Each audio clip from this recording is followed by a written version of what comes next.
कि हम इतने बड़े राजा क्यों न हो इस धरती की, फिर भी इस ब्रह्मांड के सामने हमारा कोई अस्तित्व नहीं, फिर भी हम इतना उछल क्यों क्यों कर।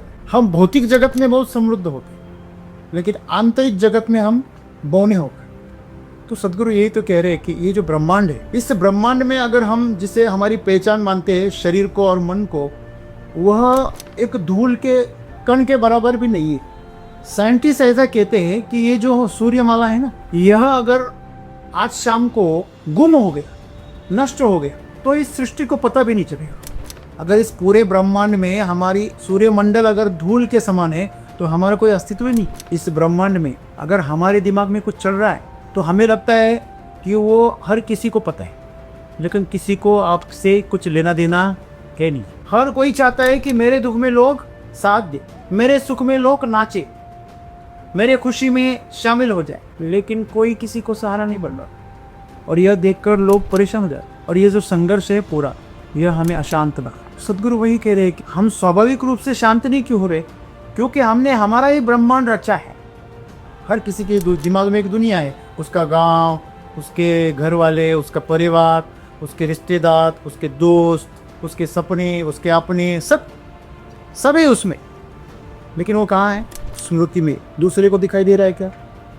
आप जो नहीं है वो अगर दिखाने की कोशिश करेंगे तो आपका शरीर आपके साथ धोखा करे, आपका मन आपके साथ छलावा करे, लोगों को मूर्ख बनाते बनाते आखिर मूर्ख आप खुद बनेंगे। समस्या ये नहीं है कि आप कुछ पुरुषार्थ कर रहे, आप कुछ कमा रहे, आप संघर्ष करके शिखर की तरफ जा रहे, आप सफलता पा रहे, इसमें कोई समस्या नहीं। पैसे कमाने में, प्रतिष्ठा पाने में, पद पाने में कोई समस्या नहीं। समस्या उसमें आनंद ढूंढने में। तो दोस्तों, हमारे हाथ में कुछ भी नहीं। इस ब्रह्मांड में हमारे हाथ में एक ही चीज़ है, आज का दिन, आज का पल खुशी से जिए बस। और हमसे जितना बन सके दूसरों के लिए सेवा करें, दूसरों की समस्या दूर करें, सब दूसरों की मदद करें, इतना ही हमारे हाथ में। तो आपको हर चीज़ करना है, पूरी शिद्दत से करना है, लेकिन खुद को कुछ बनाने के लिए नहीं करना, कुछ सिद्ध करने के लिए नहीं, मौज के लिए, आनंद के लिए कर। तो आपको इस धूल के कण के बारे में ज़्यादा सोचना नहीं। सोचना अगर है तो आपके जीवन के संदर्भ में सोचो, और आपका जीवन वही है जो आप खुशी से चाहें।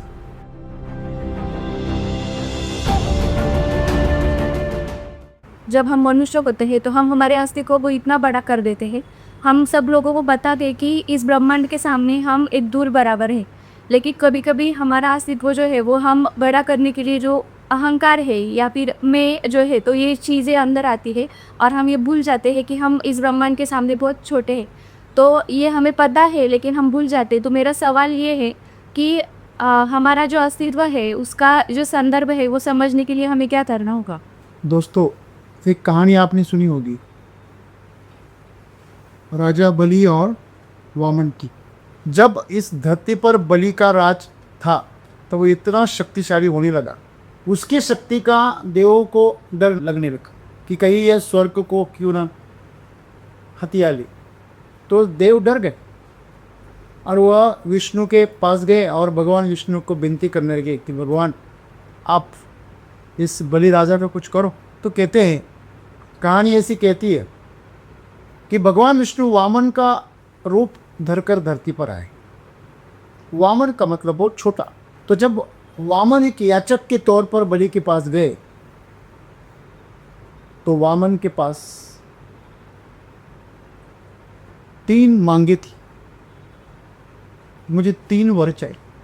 जब वो बलि के पास गए तो बलि से मांगा कि मुझे आपसे सिर्फ 3 कदम धरती चाहिए।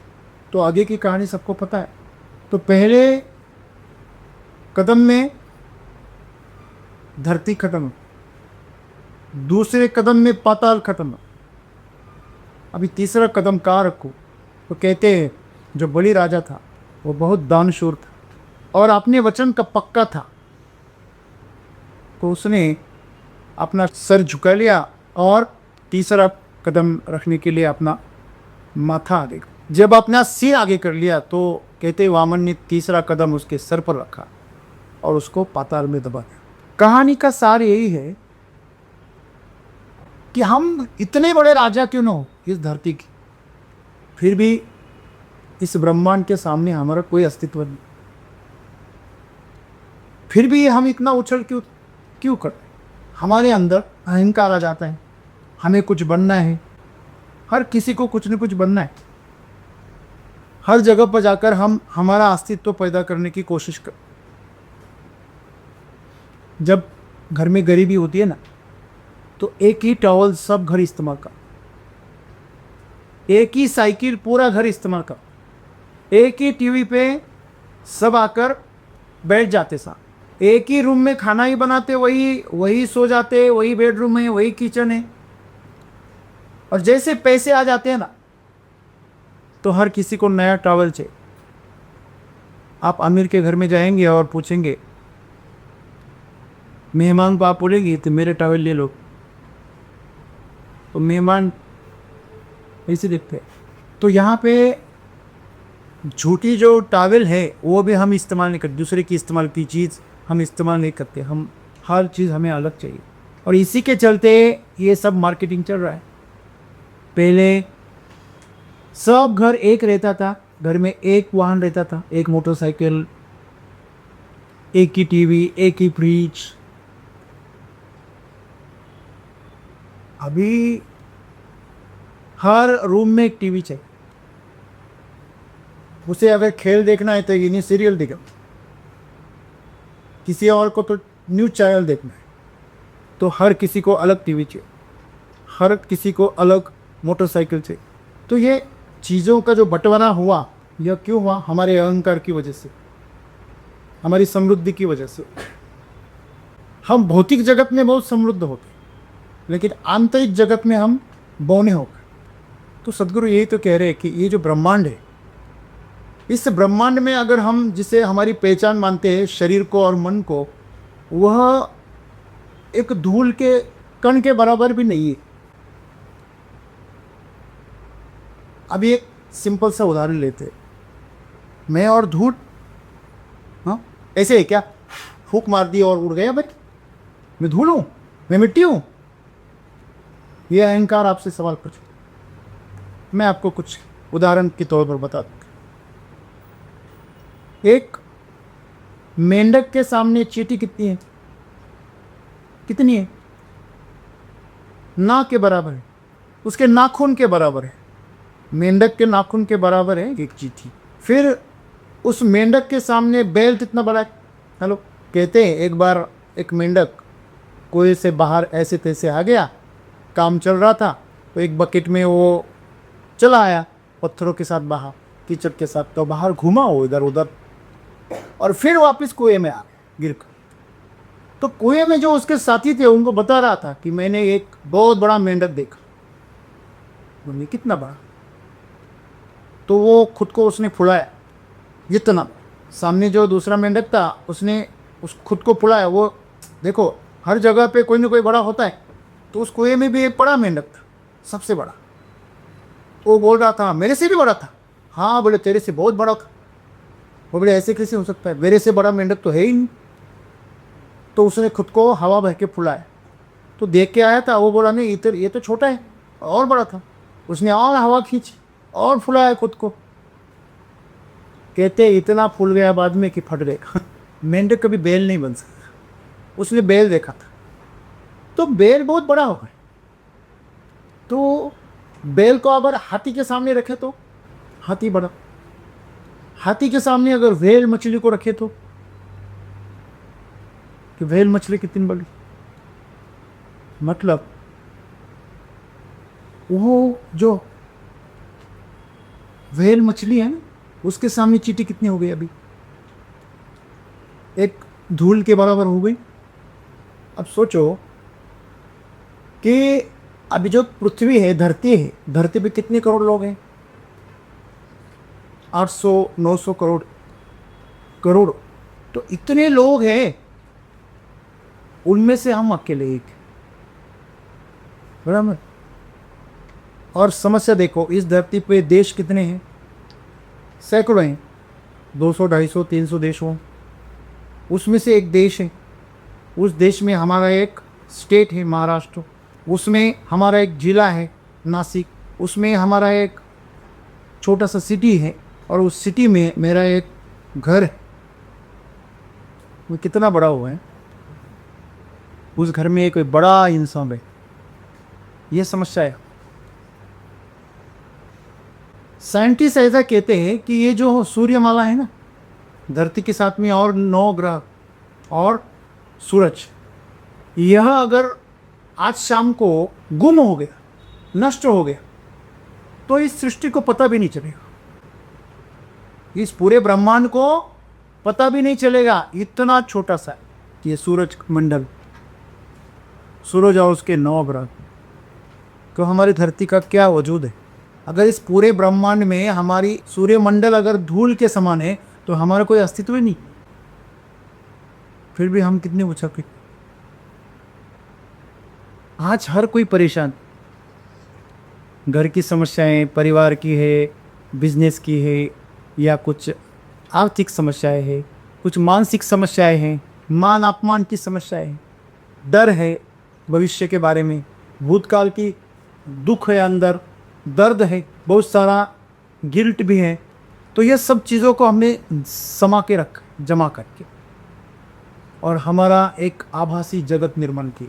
जैसे सिनेमा गृह में जाने के बाद हमें वहाँ पर एक चलचित्र के माध्यम से पूरी कहानी, वहाँ पे 3 घंटे में आपको पूरी जीवन का कहानी और जीवन चरित्र बताया जाता है। आप गए छावा देखने तो पूरा आपने उसका जीवन काल देखा 2-3 घंटे। 2-3 घंटे में बच्चा पैदा हो जाता है, बूढ़ा भी हो जाता है और मर भी जाता है। तो ये सब कहानी जो हमने वहाँ पर कल्पना से रची, वो वास्तव में घट रही क्या? नहीं। वैसे ही इस ब्रह्मांड में अगर हमारे दिमाग में कुछ चल रहा है तो हमें लगता है कि वो हर किसी को पता है, लेकिन किसी को आपसे कुछ लेना देना है नहीं, है क्या? हमारे दिमाग में कितनी परेशानी है, आप चाहते हैं कि लोग भी थोड़ा परेशान हो जाए। अगर लोग परेशान नहीं हुए तो आप बोलते लोग आजकल किसी को किसी का लेना देना है नहीं, हर किसी को अपनी पड़ी है। हर कोई चाहता है कि मेरे दुख में लोग साथ दे, मेरे सुख में लोग नाचे, मेरे खुशी में शामिल हो जाए, मुझे मेरे दुख में सहारा दे। लेकिन कोई किसी को सहारा नहीं बन रहा, और यह देखकर लोग परेशान हो जाते। और ये जो संघर्ष है पूरा, यह हमें अशांत बना। सदगुरु वही कह रहे हैं कि हम स्वाभाविक रूप से शांत नहीं क्यों हो रहे, क्योंकि हमने हमारा ही ब्रह्मांड रचा है। हर किसी के दिमाग में एक दुनिया है, हर किसी के दिमाग में एक दुनिया है, उसका गांव, उसके घर वाले, उसका परिवार, उसके रिश्तेदार, उसके दोस्त, उसके सपने, उसके अपने, सब है उसमें। लेकिन वो कहाँ है? विचारो, स्मृति में। दूसरे को दिखाई दे रहा है क्या? अगर मैं इनको देखूँ तो इनकी दुनिया मुझे दिखाई देती नहीं दी, लेकिन इनके चेहरे पे जो भाव है वो दिखाई दे। तो आपकी दुनिया खुशहाल है या दुख भरी है, अशांत है या शांत है, या आपका चेहरा देखकर पता चल जाता। आज लोग उतने चालाक हो गए कि चेहरे पे भी नहीं आने देते, और इसलिए लोग ज़्यादा विकृत, बीमार हो। आप जो नहीं है वो अगर दिखाने की कोशिश करेंगे तो आपका शरीर आपके साथ धोखा करे, आपका मन आपके साथ छलावा करे। लोगों को मूर्ख बनाते बनाते आखिर मूर्ख आप खुद बनेंगे। साधारण सी बात क्या है कि आप जैसे हो वैसे अपने आप को स्वीकार करो। काले हो, गोरे हो, नाटे हो, मोटे हो, अमीर हो, गरीब हो, जैसे भी हो, खुद को स्वीकार करो। कोई लोग हैं जीवन में कि जो हमेशा तकलीफ भी दे, हमेशा गाली से बात करेंगे, हमेशा आपके दोष दिखाएंगे, हमेशा शिकायत करते रहेंगे, हमेशा टेढ़ी बात करेंगे। तो ऐसे क्यों करते हैं लोग? मैंने उनको बोला, रावण ने राम के साथ पंगा क्यों लिया? उसे तो पता था वो पूरे खानदान से मरने वाला है, इतना वो ज्ञानी भी था, फिर भी क्यों? क्योंकि जैसे राम अभिनय कर रहे थे वैसे रावण भी अभिनय कर रहा था। उसने अपनी भूमिका बखूबी निभाई रावण होने की, जिस तरह राम राम बन के आया वैसे रावण रावण बन के आया। जैसे आप कोई रामलीला देख रहे हैं तो रामलीला में कोई रावण बनाए, कोई राम बनाए, कोई लक्ष्मण बनाए, तो कोई इंद्रजित बनाए, कोई मेघनाथ बनाए, तो कोई विभीषण बनाए। तो ये जो बनना है ये अपनी भूमिका के साथ ईमानदारी। तो हम हमारे जीवन में जो हमें भूमिका मिली है उसके साथ ईमानदार नहीं मिली, हम मुखौटे ओढ़ लेते हो। कभी सज्जन बन जाते, कभी दुर्जन बन जाते, तो कभी कैसे बन जाते। जैसे हमें अनुकूल लगे वैसे वेश धारण करिए, लेकिन ईमानदारी से लीजिए। अगर हमारे अंदर पाप है तो बोल दो, अगर हमारे अंदर चोरी का इरादा है तो बोल दो, अगर आपके अंदर कुछ मदद करने का इरादा है तो बोल दो। हम हमेशा छिपा के रखते। क्यों? क्योंकि हमें हमारा कोई एक व्यक्तित्व लोगों को दिखा, कोई पर्सनैलिटी दिखाए, एक इमेज बनानी लोगों में। तो सतगुरु वही कह रहे कि आप स्वाभाविक रूप से शांत इसलिए नहीं है कि आप जो है उसके साथ ईमानदार नहीं, आप खुद को कुछ और सिद्ध करना चाहते। ऐसे ही मजाक मैंने देखा, एक सुंदर लड़की एक मध्यम वयीन पुरुष के साथ बात कर रही थी और बड़े रोमांटिक ढंग से दोनों की बातें चल रही थी। तो खिड़की से उसकी बीवी और उसकी लड़की दोनों बात कर रहे थे। लड़की भागी भागी से आई और माँ को बोली, मामा पिताजी किसी लड़की से बात कर रहे। तो माँ बोली, टेंशन मत लेना। बोली क्यों? वो ज़्यादा देर टिकने वाले नहीं है। बोली क्यों? वो कितनी देर तक सांस अंदर ऐसे करके खड़े थे। जैसे ही सांस ले ली तो टमी बाहर आ गई, वैसे लड़की पीछे हटे। तो आप कितना भी नाटक करोगे ना, दुबले पतले होने का, युवा होने का, वे चलेगा नहीं। बहुत जल्दी आपका मुखौटा है वो खींचा जाएगा। आज नहीं तो कल, कल नहीं तो परसों। हर किसी के चेहरे से नकाब उतार दिया जाता है, उतर जाता है। कोई नहीं उतारेगा तो अपने आप उतर जाए। तो इसलिए ईमानदारी से जियो। ईमानदारी नहीं है इसीलिए तो अस्वस्थ है। हमारे पास शांति क्यों नहीं है? शांति ने हमेशा ईमानदारी से ब्याह रचा है। हमेशा याद रखो, शांति हमेशा ईमानदार के पास ही रहती। बेईमान अगर आ गया तो शांति डाइवोर्स ले लेती। शांति की शादी ईमानदारी से हुई है, हमेशा याद रखना। तो आप अगर ईमानदारी को ले लोगे तो शांति अपने आप आ जाए।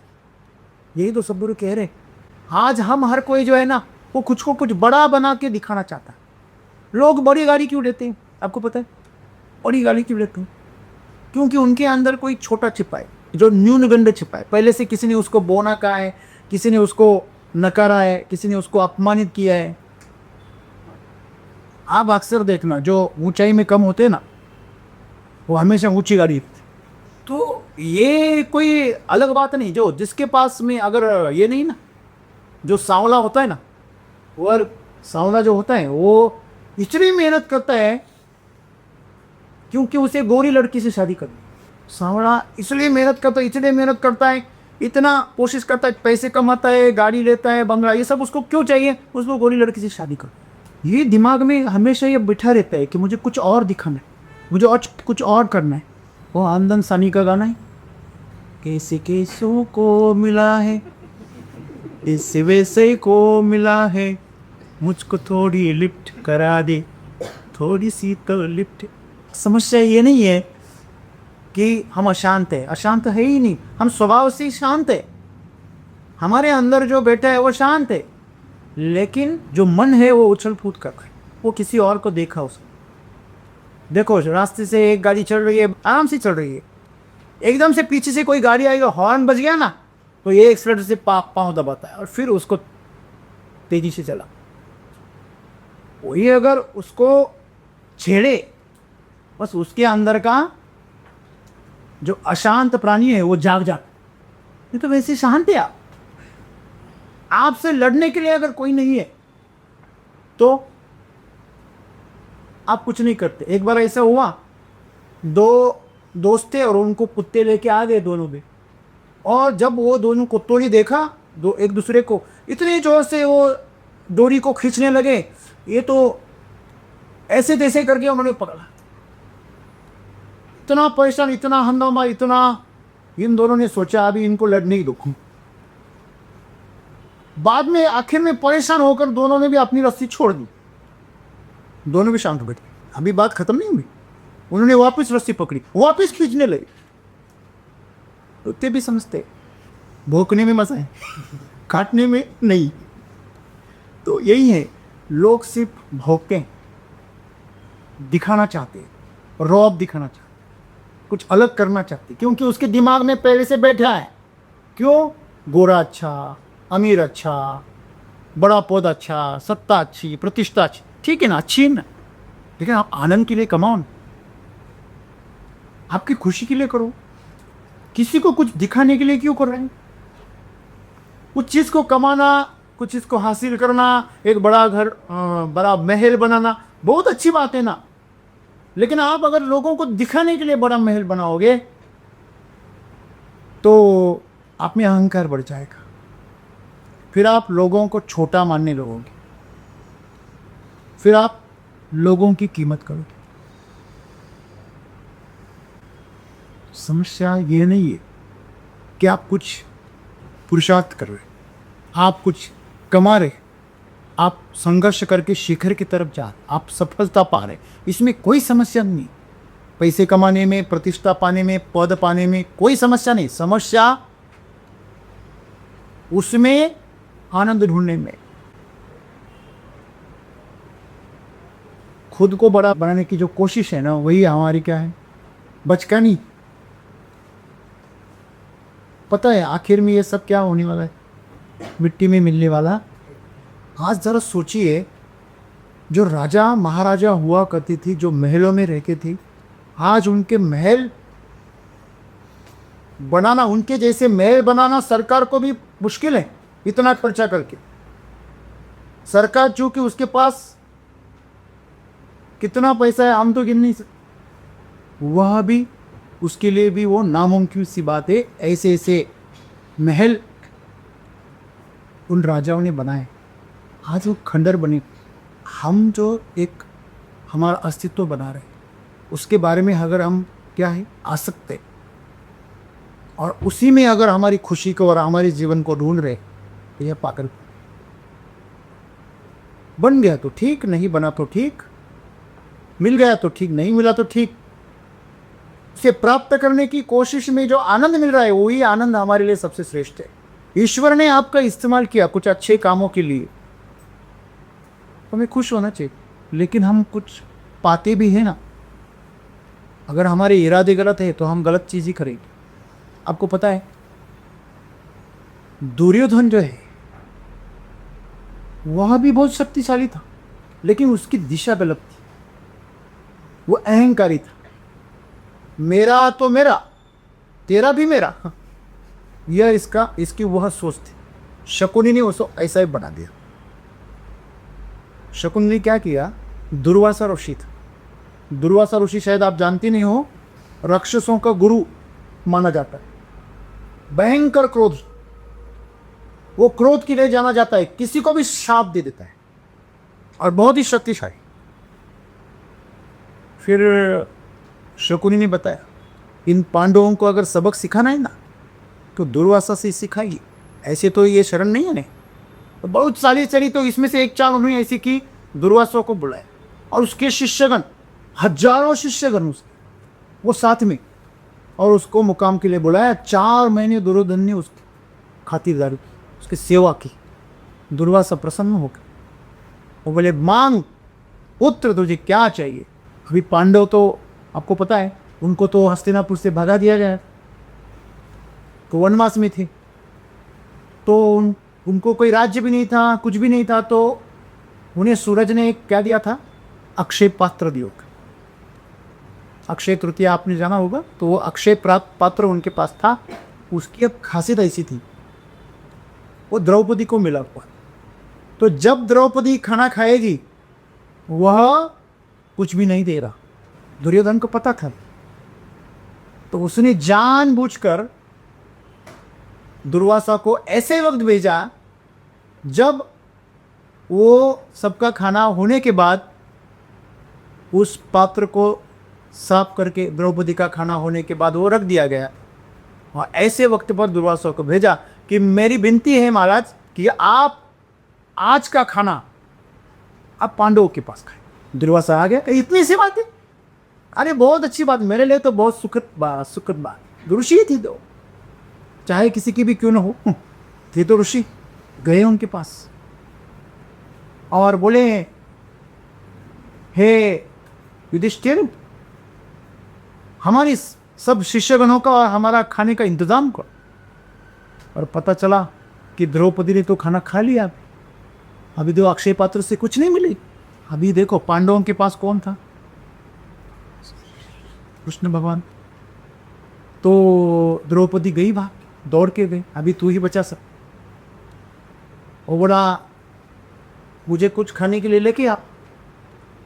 द्रौपदी बोली, हे भगवान, अरे सखा, वो अक्षय पात्र तो अभी कुछ नहीं देगा, अभी मैं ही तेरे पास मदद मांगने आई हूं, तू ही मेरे पास खाना मांग रहा है।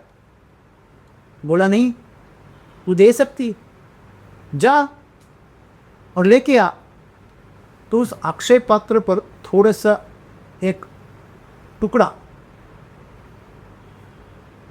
बचा हुआ था, एक अन्न का कण वो लेके आए, वो उसके हाथ में लग दिया, वो खा लिया।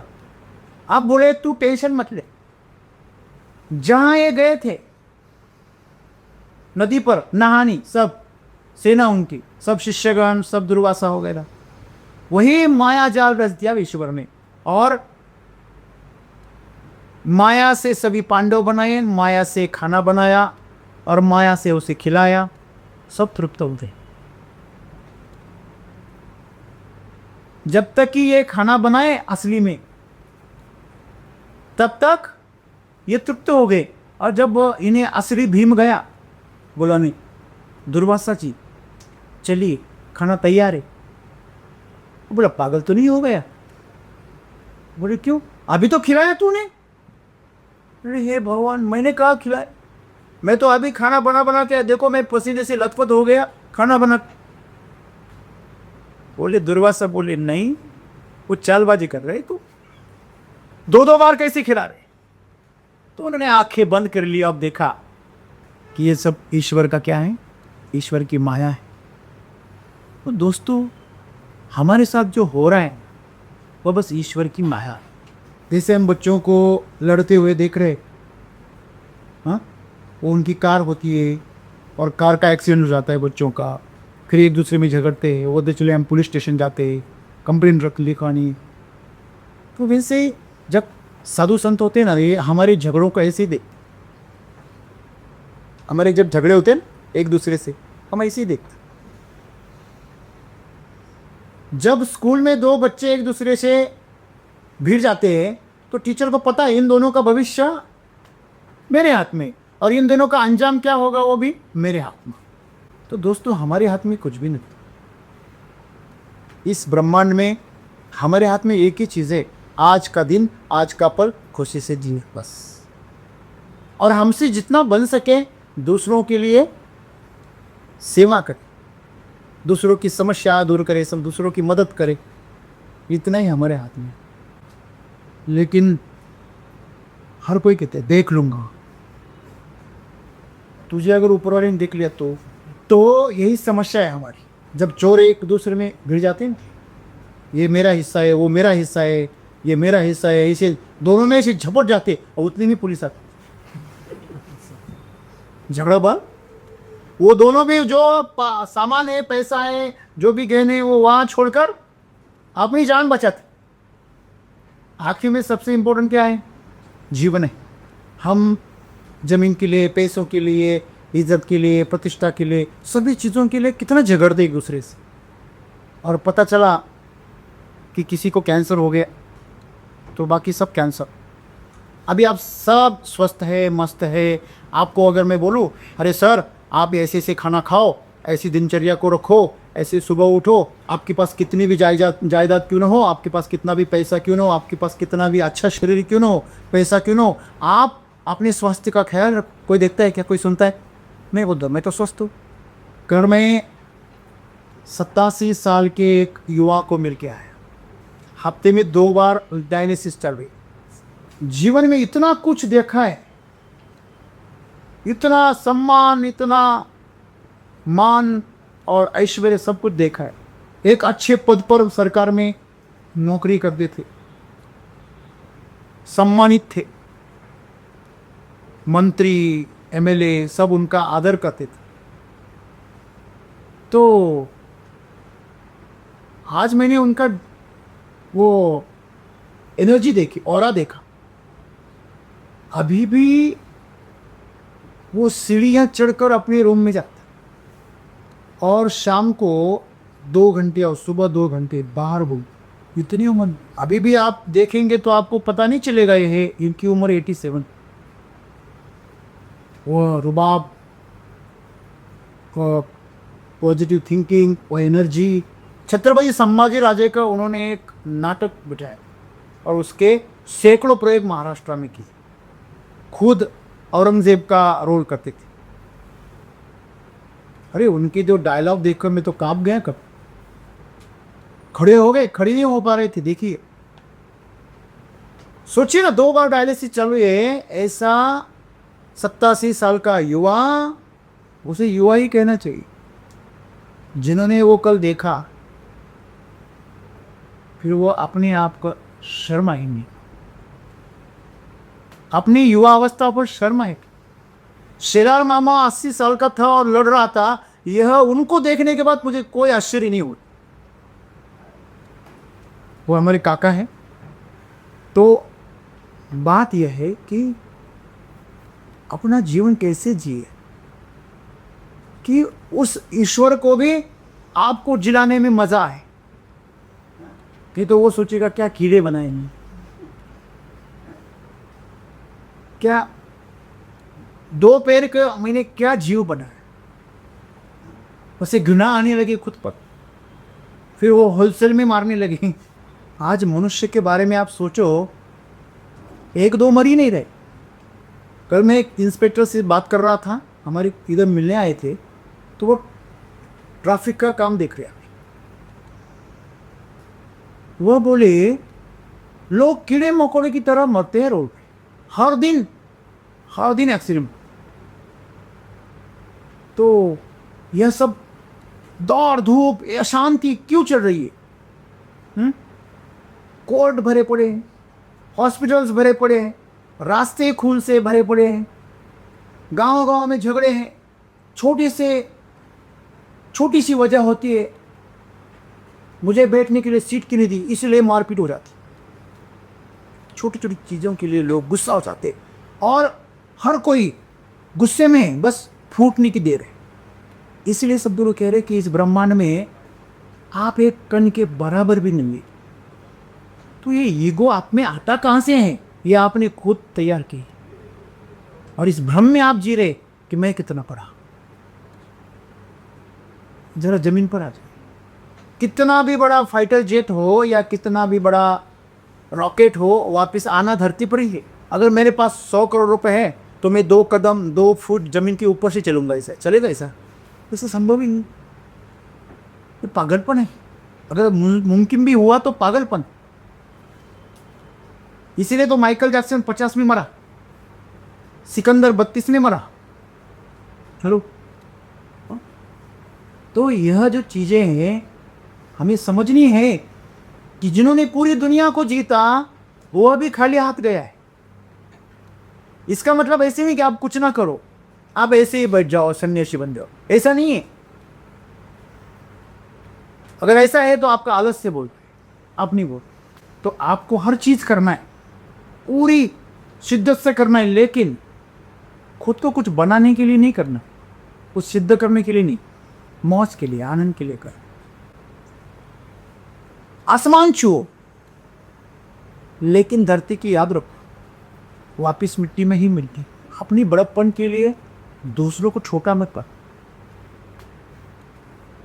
अपने यश के लिए दूसरों को पायदान मत बना, उसका इस्तेमाल मत करो। लोग आजकल क्या कर रहे हैं? रिश्तों का, दोस्ती का, लोगों का इस्तेमाल कर रहे हैं, खुद को बड़ा बना, पैसे से, पद से, प्रतिष्ठा से। यह सब चीज़ें आपको दुखी बस, अशांत। तो शांत बनना है आपको, तो सदगुरु ने बताया कि आप स्वाभाविक रूप से शांति है, आपको शांत बनने की कोई जरूरत नहीं। आपका अस्तित्व क्या है? हमारा अस्तित्व है हमारी चेतना। हेलो, हम जिंदा क्यों है? हेलो, हमारे अंदर कुछ प्राण है, कुछ ऊर्जा है, चेतना है। उस चेतना की वजह से हम जिंदा है। यह कौन कौन याद रखता है? दिन में कितनी बार आप खुद को याद दिला दे कि मैं शरीर नहीं हूँ, मैं मन भी नहीं। मेरा अस्तित्व क्या है? मेरा अस्तित्व है चेतना। मेरा अस्तित्व शरीर नहीं है। शरीर से जुड़े रिश्ते भी मेरा अस्तित्व नहीं है। न जाने कितनी बार मैं पैदा हो गया, न जाने कितनी बार मेरे कौन कौन माँ बाप थे, कौन मेरी बीवी थी, कौन मेरे बच्चे थे, कौन मेरे भाई थे। मैंने कितनी बार ये बदले। मुझे एक बात बताइए, एक हीरो जो होता है या हीरोइन होती है, वो कई सिनेमा में काम करता है। अभी अमिताभ बच्चन ने जिस हीरोइन के साथ काम किया, उसके लड़की के साथ भी काम किया। 2 पीढ़ी काम किया ना, तो 3 पीढ़ी तक काम किया, अलग अलग रोल में। कभी हीरो बना होगा, कभी विलेन बना होगा, कभी बाप बना होगा, कभी बेटा बना होगा, कभी भाई बना होगा, कभी दोस्त बना होगा। हर पिक्चर में वो अलग अलग रोल में। तो जब वो नया पिक्चर बनाता है ना, पिछले पिक्चर को भूल जाता है। अगर कोई हीरोइन पिछले पिक्चर में उसकी बहन थी, तो इसी पिक्चर में उसकी हीरोइन है। ऐसा नहीं है क्या? ऐसा नहीं है? तो हमें ये सीखना पड़ेगा कि हमें उस व्यक्ति में नहीं अटकना है, उस रोल में भी नहीं अटकना है। हमें बस उस स्थिति में उसको सामना करना, अपनी भूमिका को निभाना, भूमिका को निभा के आगे निकल जाता है। तो सदगुरु यही कह रहे हैं कि हमारा अस्तित्व क्या है? आज हम शरीर के संदर्भ में जी रहे, सही है ना? हमारा संदर्भ क्या है जीने का? शरीर नहीं है कि पैदा किसने किया? किसको? आपको। अरे आप तो कभी जन्मे ही नहीं हैं, आप तो कभी मरेंगे ही नहीं। जन्मा तो शरीर है। तो शरीर के संदर्भ में जो भी आपके रिश्ते हैं, शरीर के संदर्भ में जो भी आपकी ज़रूरतें हैं, शरीर के संदर्भ में जो भी आपने एक साजो सामान सामग्री इकट्ठा की है, वह शरीर के साथ ही आपने जो बड़ी गाड़ी ली है ना, चाहे आपने रॉकेट, अभी इलॉन मस्क है, वह स्वर्ग में क्या रॉकेट से जाएगा? अरे जाएगा। उसने वहाँ पे, आपको पता है, उसने बुक करके रखा है वहाँ सूट, इसलिए तो वो रॉकेट बना ना, उसे स्वर्ग में उसी में जाना था। तो भौतिक जो शरीर है वह भौतिक दुनिया के साथ शरीर खत्म हो गया, भौतिक दुनिया उसके लिए खत्म है। इसीलिए आपका जो संदर्भ है तो आप ही चेतना का है। तो चेतना के संदर्भ में आप जियो। अगर आप जानते हो कि हर किसी में वही चेतना है, तो आप हर किसी के साथ प्रेम से पेश आओगे, आदर से पेश आओगे। आप किसी के साथ किसी की तुलना नहीं करोगे, भेदभाव नहीं करोगे। वही प्राण जो आपने, वही इसमें भी। तो मेरा और पराया कैसे रहोगे? कुछ भी। हाँ, ये शरीर मेरे से पैदा हो गया, ऐसे में कह सकता, लेकिन मेरे बच्चे का शरीर मेरे से पैदा हो गया, लेकिन मेरे बच्चे को मैंने जन्म दिया, ऐसा अगर मैं कहूँगा तो मैं ब्रह्मदेव का भी बाप हो गया। ब्रह्मदेव की सोचता होगा शायद इसने मैं मुझे पैदा किया, इसे जल्दी बुलाना पड़ेगा, नहीं तो और किसी को पैदा बुला लेता है, पता है। तो आप हर किसी में वही चेतना है, उसका सम्मान करो। हर किसी में आप उसी चेतना को देखो। चीज़ में, वनस्पति में, पौधों में, प्राणियों में, हर किसी में वही है। अगर आपको ये पता चले तो हम हर किसी के साथ आदर से पेश आए, प्रेम से पेश आए, आपके अंदर से हिंसा निकल जाए। और जब आपके अंदर से हिंसा निकल जाती है, भेदभाव निकल जाते हैं, सब अपने लगने लगते हैं, तो अपने आप शांत हो जाते हो। तो आपसे अगर कोई चीज़ खो जाती है, आपका नुकसान भी हो जाता है, तो कहाँ जाए हो? इसी ब्रह्मांड में जाए। ली कहाँ से थी चीज़? आपने चीज़ कहाँ से ली? चीज़ें कहाँ से ली? ब्रह्मांड से। और वापस कहाँ जाएगी? ब्रह्मांड में। तो आपने क्या पाया और क्या खोया? कुछ भी नहीं। दादा गया और नातू हो गया, कुछ फर्क नहीं पड़ता है ना, एक गया और एक आया। घर में उतने ही बंदे, ज़्यादा नहीं है, और बड़े भी नहीं और कम भी नहीं। तो प्रकृति यही कर, ये बस चलता आ रहा है, लाखों सालों से चलता आ रहा है। आप जैसे न जाने कितने लोग पैदा हो गए और मर गए, उन्होंने कितने घर बांधे, उन्होंने कितने महल बांधे, उन्होंने कितने कुछ इस भौतिक जगत में क्या क्या निर्माण किया, इससे कोई फर्क नहीं पड़ा। लेकिन एक चीज़ से फर्क पड़ेगा कि आप अपनी प्रकृति को समझो। जिसने भी अपने आप को समझ लिया, उसको किसी और को समझने की जरूरत बस ये निस्भाव। तो आपको इस धूल के कण के बारे में ज़्यादा सोचना नहीं, सोचना अगर है तो आपके जीवन के संदर्भ में सोचो। और आपका जीवन वही है जो आप खुशी से जिया करके, हमें कोई याद ही नहीं आनी चाहिए। ऐसी जीवन को सुंदर और समृद्ध जीवन के, ना अच्छी और ना बुरी। अच्छी आ गई तो भी मोह में फंस गए, बुरी आ गई तो दुख में फंस गए। आपको गन्ने से आर पार जाना चाहिए, लेकिन खरोच नहीं आनी देनी चाहिए। हमारी फूफा ऐसे कहती, गन्ने से चले जाना, लेकिन पत्तों से थोड़ी भी खरोच ना है, उसी को समझदार कहते। तो समझदार मनुष्य, तो समझदार मनुष्य क्या करता है, हर किसी के साथ से गुजरता है, हर किसी के पास से गुजरता है, लेकिन उलझता नहीं। जैसे हवा का झोंका आया, मस्त आपको सुंदर सा अनुभव दिया और निकल गया, ऐसा हमारा जीवन होना चाहिए। धन्यवाद।